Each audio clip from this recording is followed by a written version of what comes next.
आई भैया, हम भोजपुरी गायक कलाकार अजय शिकारी, जिला संत कबीरनगर, उत्तर प्रदेश से आप सब श्रोता बंधु के पैर छू के प्रणाम करतानी और आप सबसे बतावल चाहतानी कि यह देश के सूतल सरकार और अंधा कानून के लापरवाही के वजह से हमनी के घर के बेटी बहन, देश के भविष्य डॉक्टर मौमिता देवनाथ यह दुनिया में ना रहली भैया।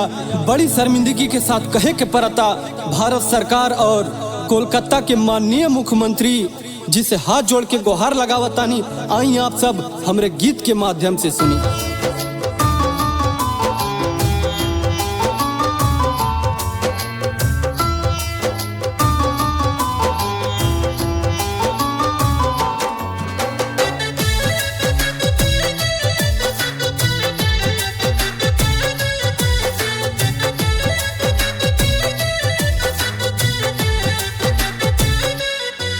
ए मोदी जी बिटिया बहर कैसे केहू पढ़ाई। ए मोदी जी बिटिया बहर कैसे केहू पढ़ाई। बेटी पढ़ावा बेटी बचावा के नहरा दान हटाई।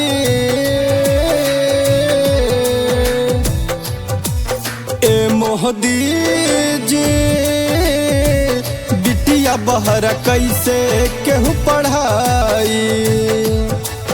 ए मोदी जी बेटी बहर कैसे केहू पढ़ाई।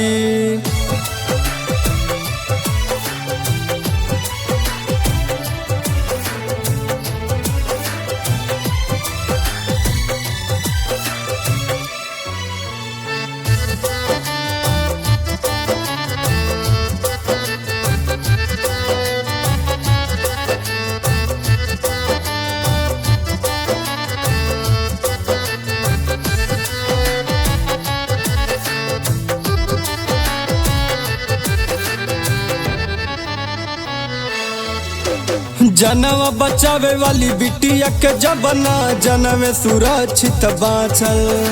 सुन कलैया भाई के भैले माई के सुन भैलिया चल।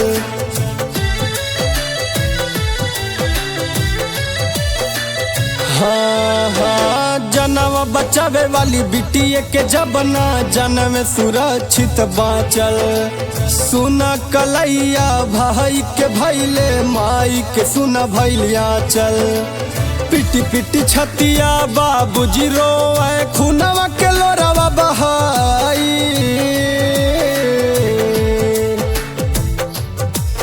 ए मोदी जी बिटिया बहर कैसे केहू पढ़ाई।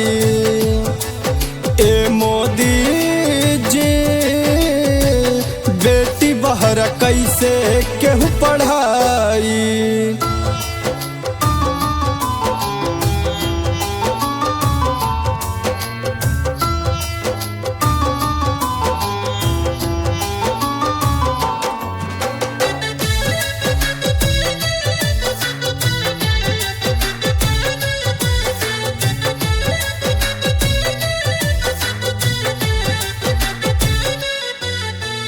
कहीं मर्डर कहीं रेप केस के सुनी मथा पगलाइल। नारी शक्ति के नासल जता सरकार के अखिया मुनाइल।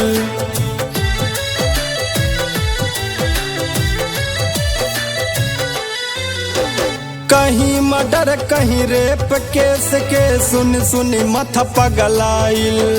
नारी शक्ति के नासल जता सरकार के अखिया मुनाइल।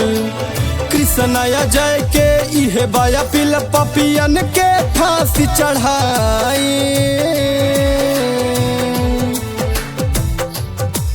ए मोदी जी बिटिया बहर कैसे केहू पढ़ाई। ए मोदी जी बेटी बहर कैसे केहू पढ़ाई।